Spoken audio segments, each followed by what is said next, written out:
Hello students, today we will start with our next chapter, that is chapter number 10, International Trade. Before going to this chapter, let us see the introduction part first. So here is the introduction part. International trade is the exchange of capital, goods and service across the international boundaries or territories because there is a need or want of goods or service.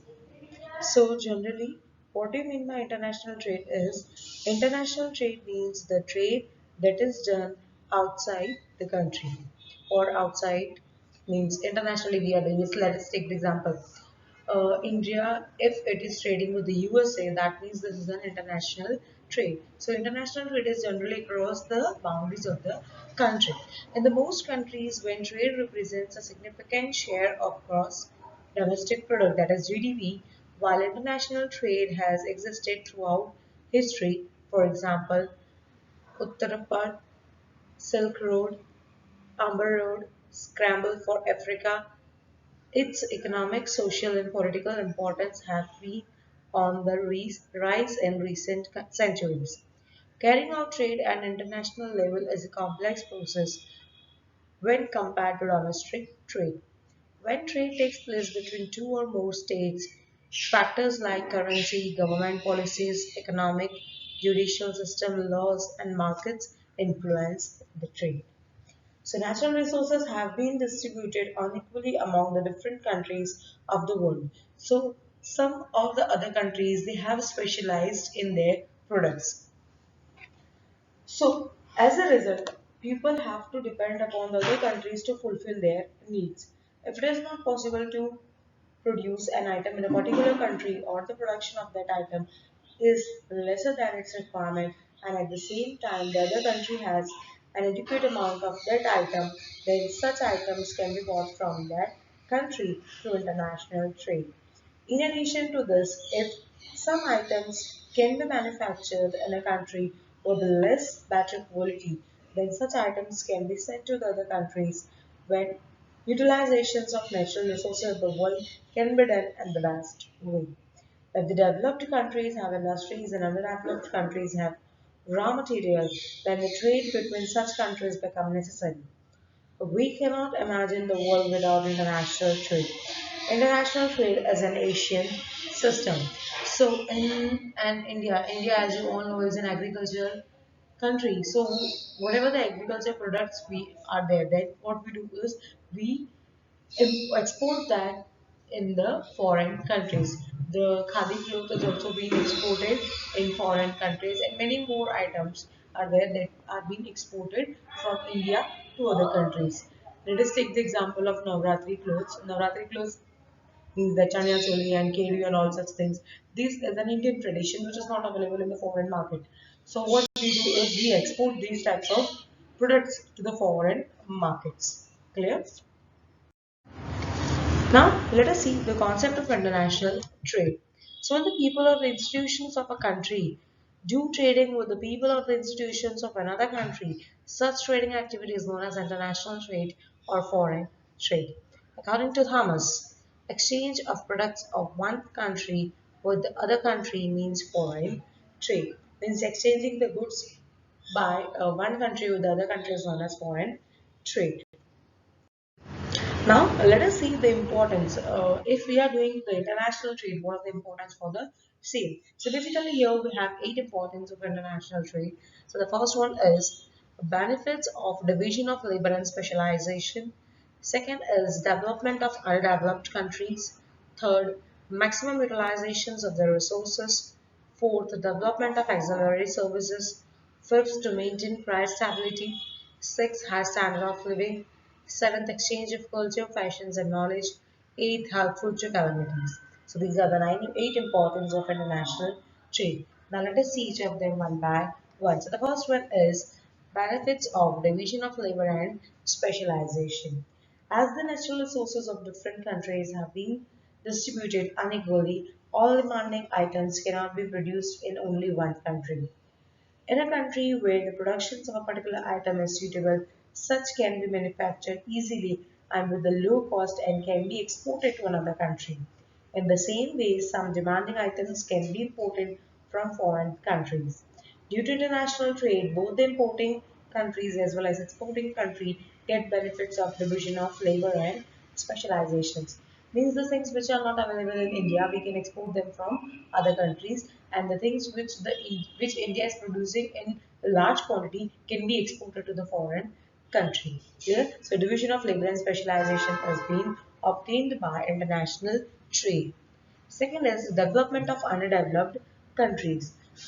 Underdeveloped countries can import things like foreign technology, modern advertisement knowledge, research, and foreign capital.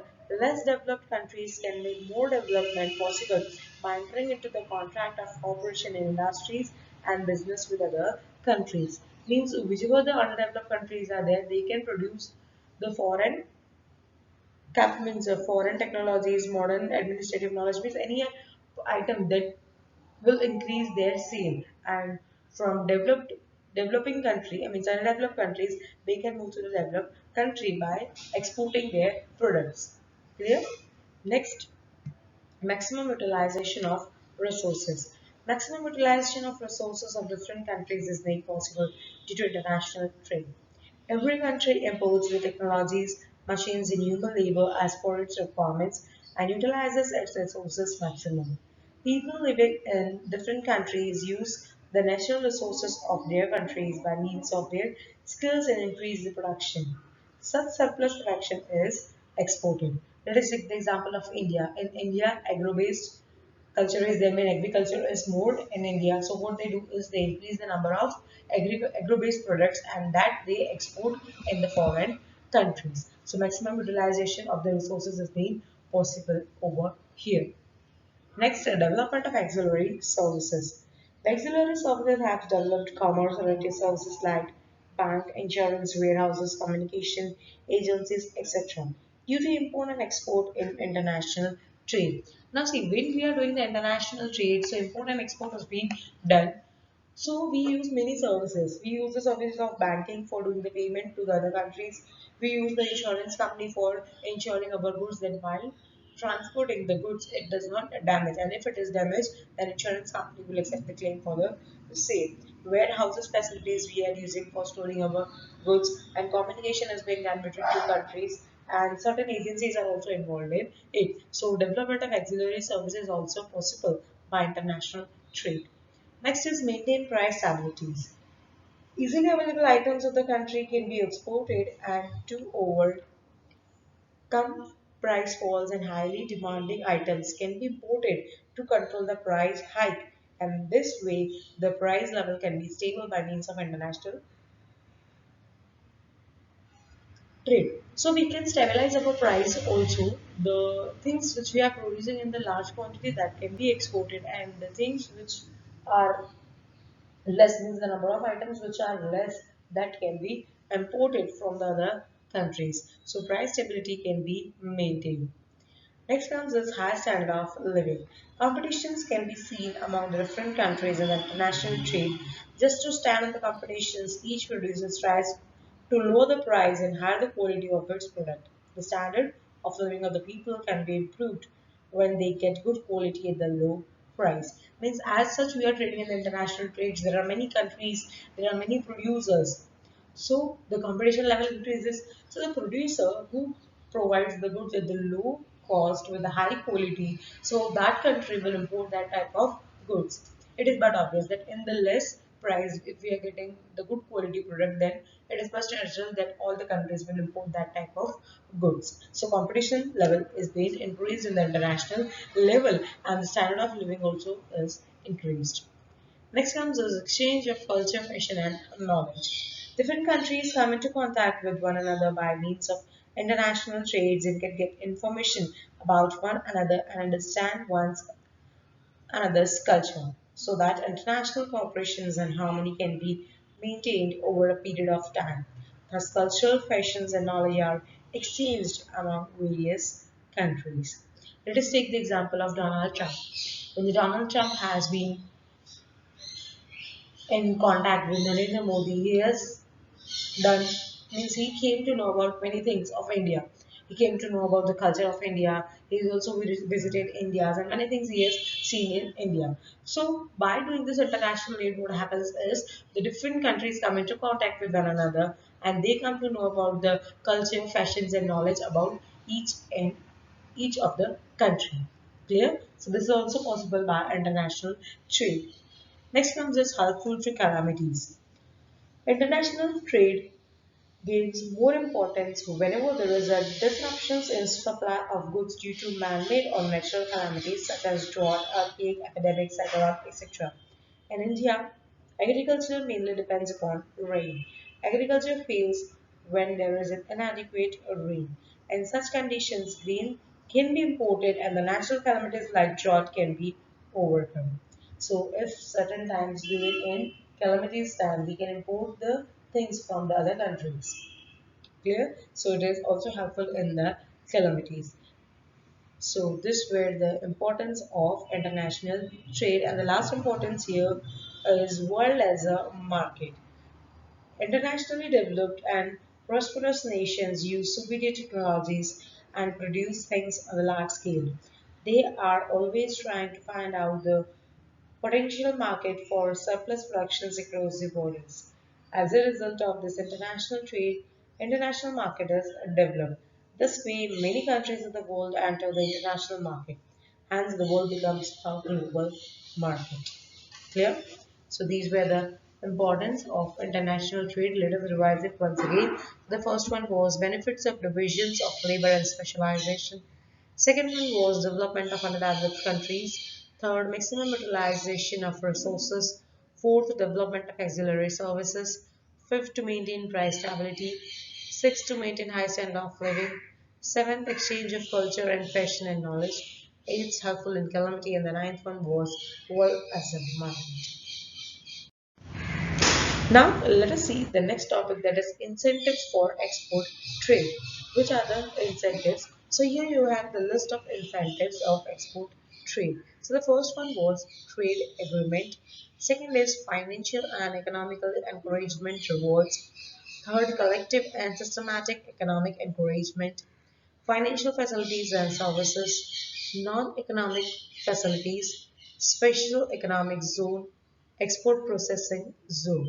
So these are the export incentives list which is given over here.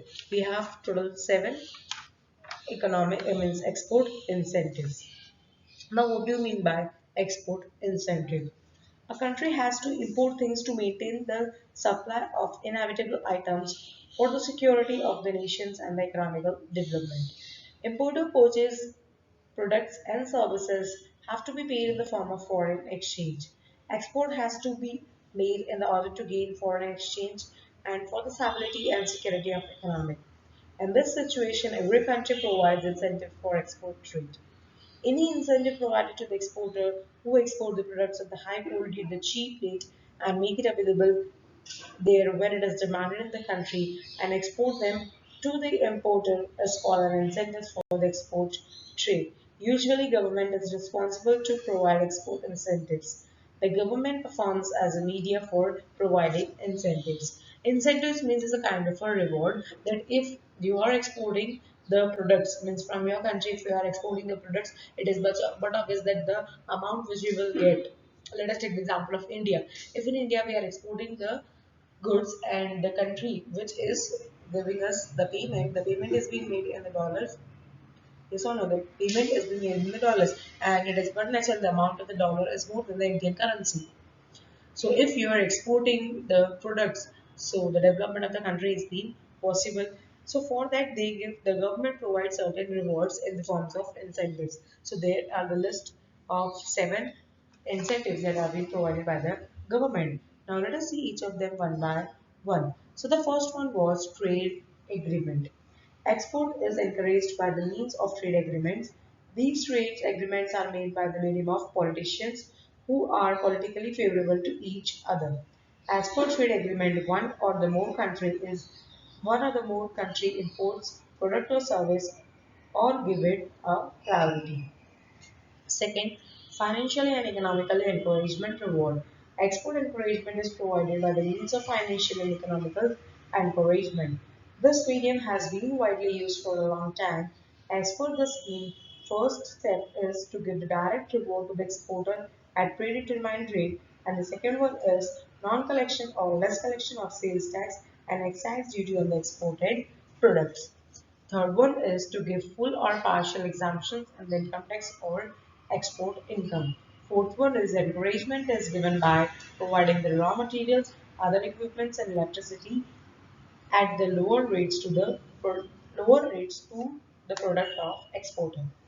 Next comes is collective and systematic economic encouragement. In this scheme, the pre-decided amount of products are exported, then right of import is assigned up to the amount equivalent to the proportionate amount of foreign exchange earned. In return of export guarantee, the following encouragements are provided. First, allotment of land at subsidized rate to the produced items for export purpose. Second, benefit of establishment of factories.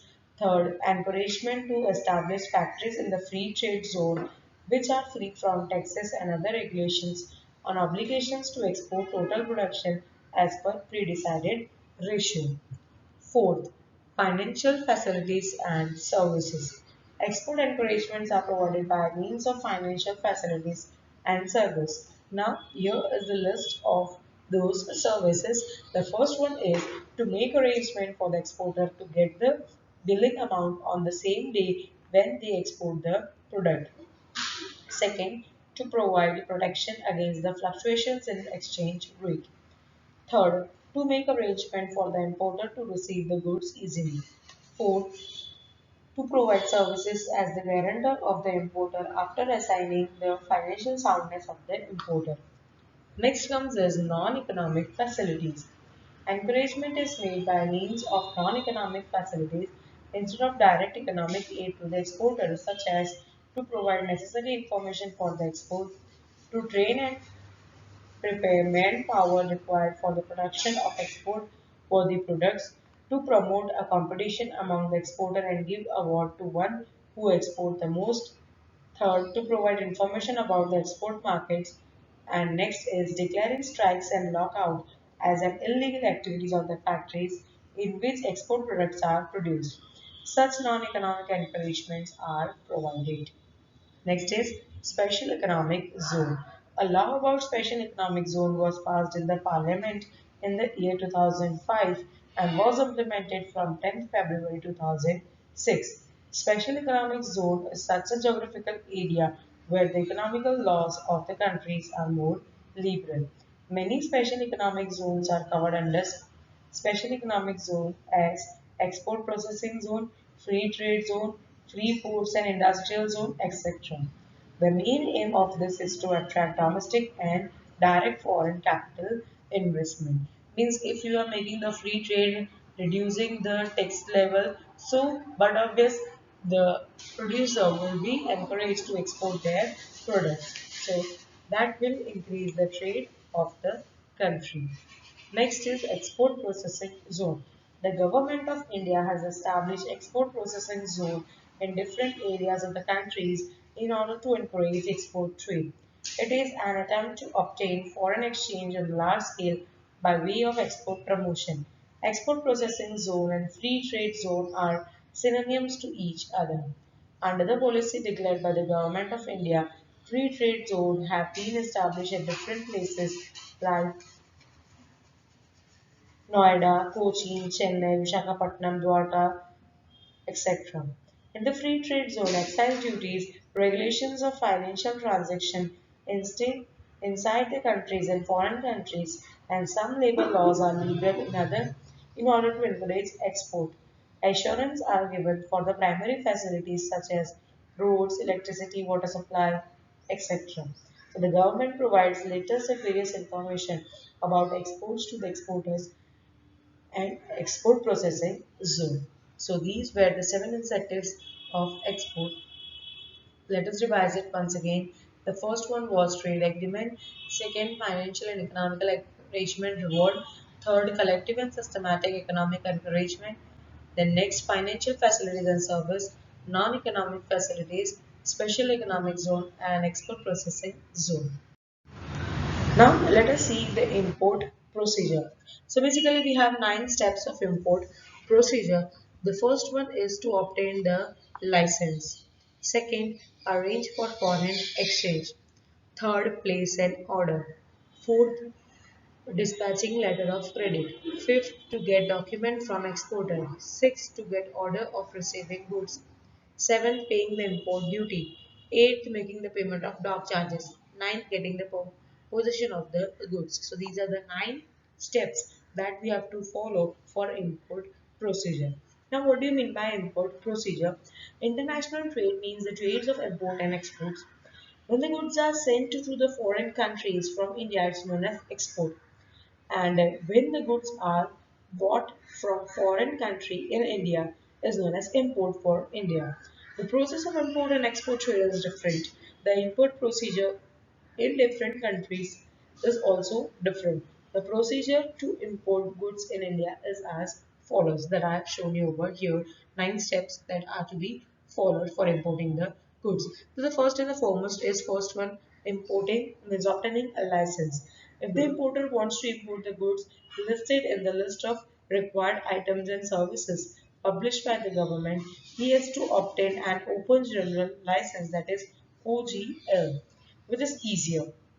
But if the importer wants to import the goods excluded from the list, he has to apply to Control of Import Trade. In this application, name of the importer, address, details of the goods, economic conditions of the importers, name of exporting countries, etc. are maintained. If the officer is satisfied with the details of applications, then only he issues the import license. If the quota method is prevailing, the importer is given a quota certificate describing the fixed quota. Means whichever goods you want to import, first you need to get the license for the same. After getting the license, you go for the arrangement of the foreign exchange. When the goods are imported from a foreign countries, the payment has to be made in the foreign currency. The Reserve Bank of India has control over foreign exchange. First, an application is sent to the bank permitted by the government for exchange, foreign exchange trade before applying the Reserve Bank of India. The bank makes an endowment on the application form of the importer on the basis of import license. Then the Reserve Bank of India sanctioned the foreign exchange. In this application form, how much foreign currency is required and of which country is to be shown in US dollar. So this arrangement is to be made. This is the second step.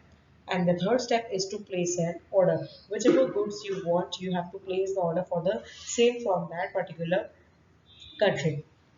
After the completion of the procedure of import license and foreign exchange, the importer collects information of different manufacturers and exporters of the details of the goods price and other conditions. The importer gives the order to the exporter or manufacturer whose terms and conditions seem suitable to him. Importer places the order for the import of the goods is called intended. The details regarding the goods, pricing, packaging, insurance, name of the transport company, etc. are mentioned clearly in that intent. Fourth, dispatching letter of credit.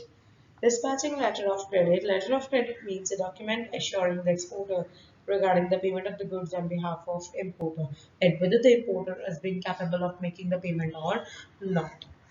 Fifth comes is to get document from exporter.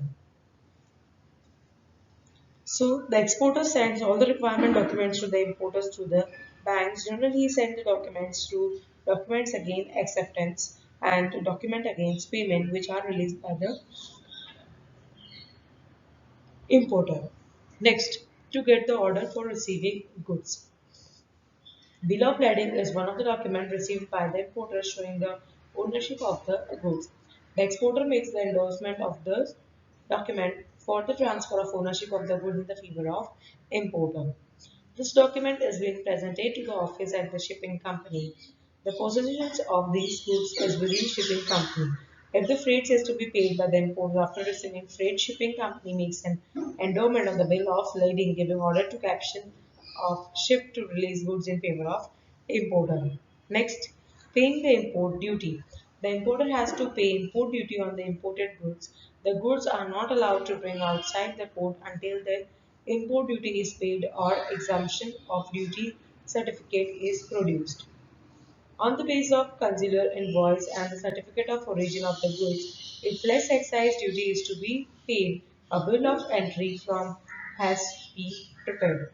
In this form, complete information of the name of the ship, name of the port of foreign countries from where the goods have been loaded on the ship, name of the exporter address, name of the address of the importer, and total details have been mentioned on this.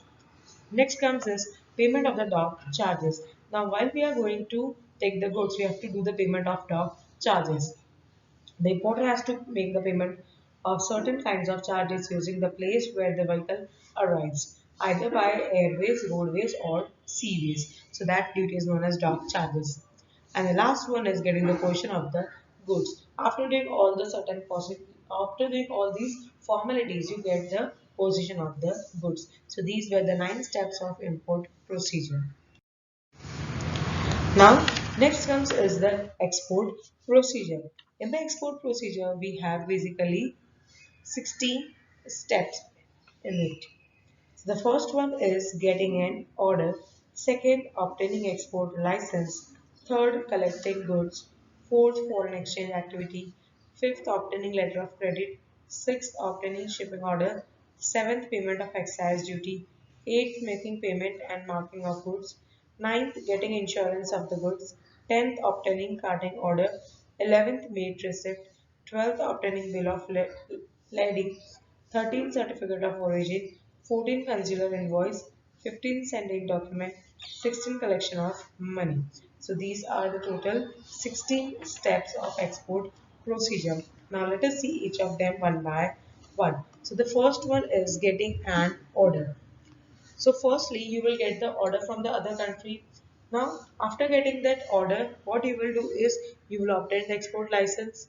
Then you will see for the exchange activities means foreign currency, you will go through the bank. After that, you will get the letter of credit of that importer, that whether that importer will pay my money or not. Then next, obtaining shipping order. For sending those goods, we need the shipping order also, so that we will obtain, and after that we will start doing the packing of that goods. So sixth one is packing and marking of the goods.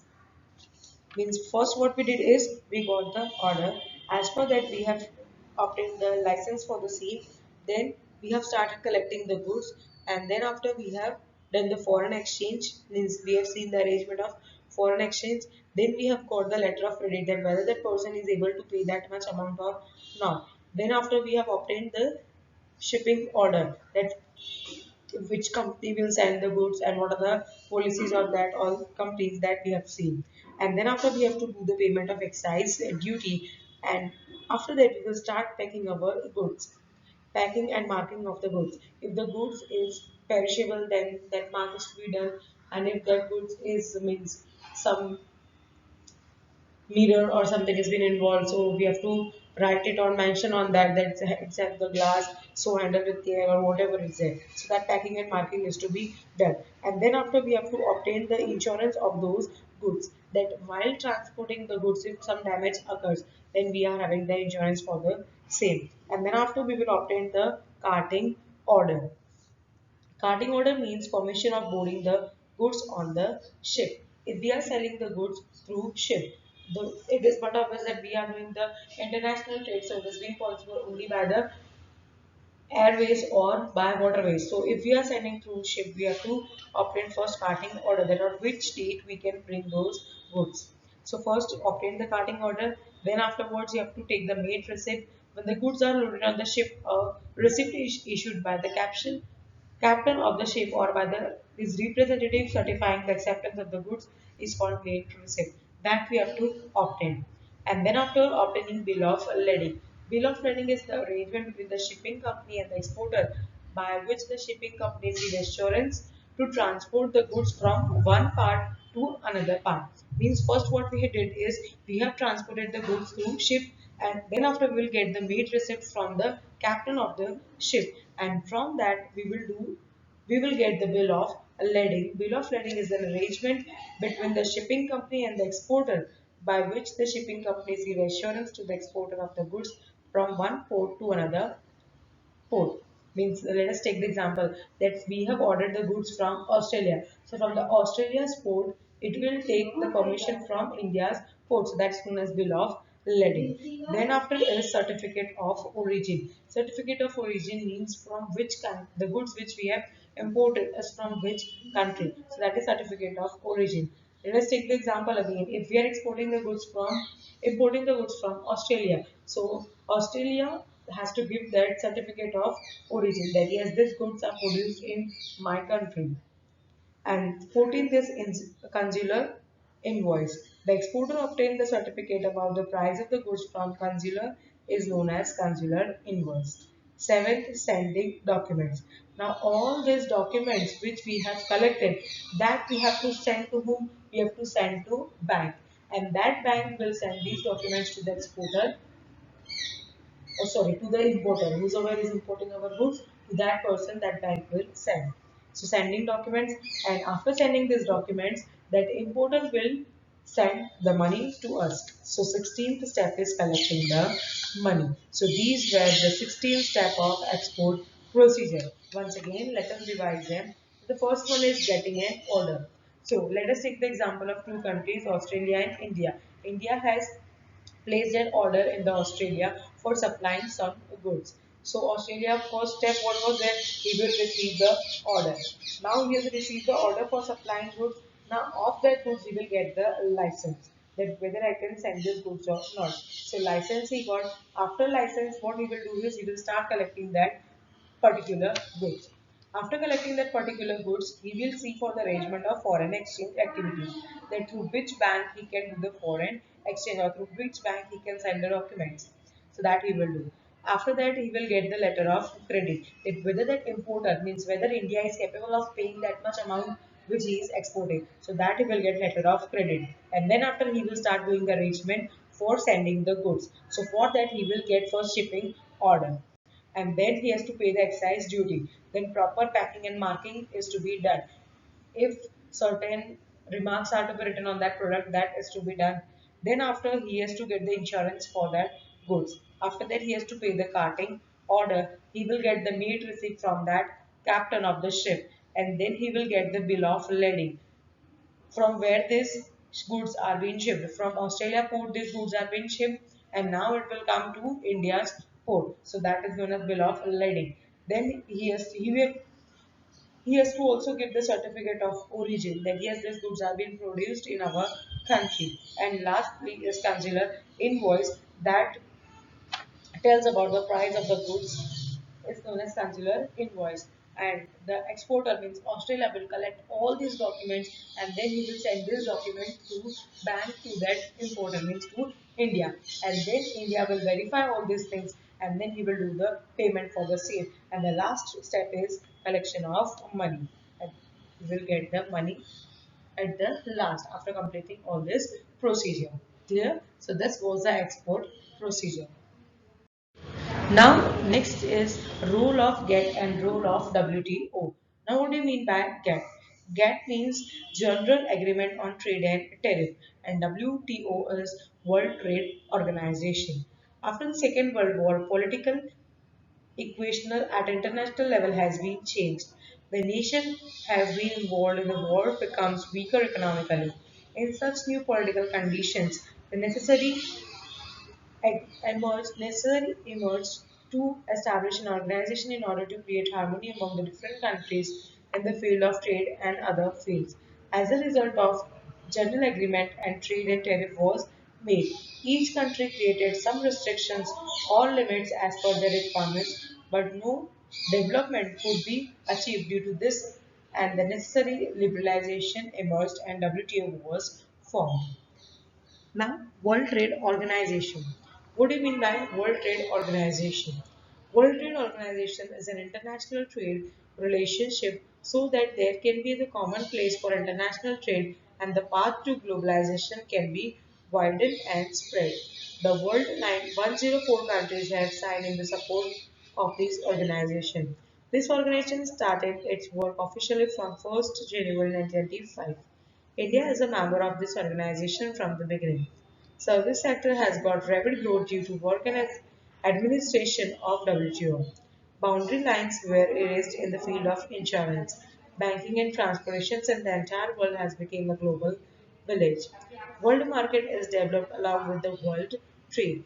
Means WTO have set up some trading policies, and as per the trading policies, you can export and import the goods from the other countries, and that is to be followed by each and every countries if you are doing the trade between the other countries. And many such countries have been came in means signed in this organization, that is WTO. Total 104 countries have been entered in this WTO, and officially it is being started from 1st January 1995. Countries like America, Canada, and Australia have arranged their campus in Gujarat and various states of India for doing these transactions, means international transactions.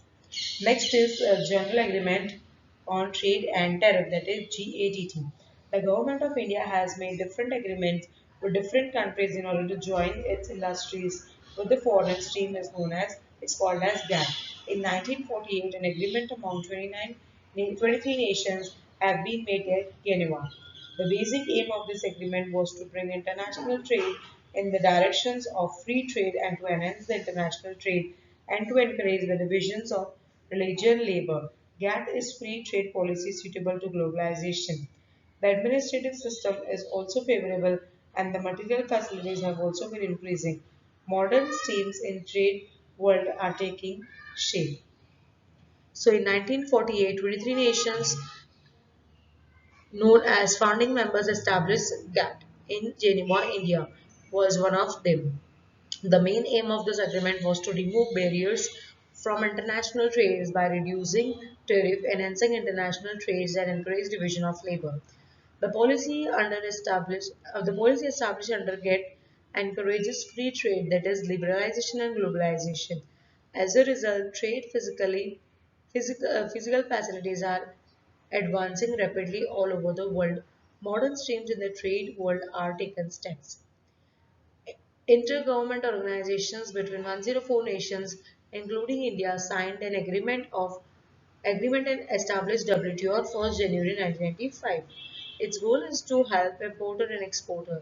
WTO deals with regulating trade between participating countries so that they can work on common platform, because of which the whole world has become closer and has become a global village.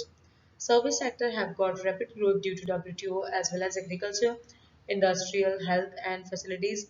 Related facilities can be produced at the larger scales and export of such products are promoted. Means both these, that is WTO and GATT, both have been means made established for World Trade Organization. World Trade Organization means doing the trading activities with the other countries, that means globally, and for that they have made certain rules and regulations that are to be followed. Now next topic is problems of international trade. Which are the problems that are being faced by doing international trade? So the first one is problem of currency, second diversity of language, third problem of distance, fourth restrictions and control, fifth risk, sixth difference in laws, seventh lack of traders contact, eighth problem of being scale. So these are the eight problems that we are facing while doing international trade. Trade taking place among the different countries of the world is known as international trade. Different countries have different restrictions in international trades. They are known as problems of international trade. So the first one is problem of currency. Different countries have different currency, so it becomes difficult to settle a deal due to currency problem. The importer and exporter face problems due to lack of adequate knowledge about the foreign currency. Second is diversity of language. Each country of the world has different language, so diversity of language is also a problem in international trade. However, English language gets rid of these problems to some extent. Even though dealing with some backward countries create this problem, means language may create a problem while doing international trade. Third is problem of distance. As we are doing the trade with the other country, so the problem of distance arises. You cannot meet that person physically. Means always it's not possible that you come into contact with that person physically. Due to very long distance between two countries in international trade, a lot of problems in communications and transports of goods are created. Next, restrictions and control. As we are dealing with other countries, the laws in that country and the laws in our country may be different. So, different country impose different restrictions on international trade as per their political and economical policies. International trades get barriers due to much restrictions imposed by the government. Next, risk. Most of the international trade is transported via sea route. It involves risks like damage of goods due to bad weather, sinking of goods, and robbery of the goods by the carrier, etc. So the problem of risk is also there. Next is difference in law. As I've told you before, different country has different laws, so problems of laws arises. So difference arises means different countries have different laws. It becomes a problem to understand them easily. Next is lack of traders contact. As I've told you before that there is a vast difference means distance is more, so you cannot come in direct contact with that traders certain times. So the contact with the trader is very rare in international trade. The traders are quite unfamiliar with each other when there is a great distance between two countries. It creates a problem in payment when there is no direct contact with the importer and the exporter. Next comes this problem of weighing scale. Sometimes different countries have the problem regarding weighing scale as they have different weighing scales.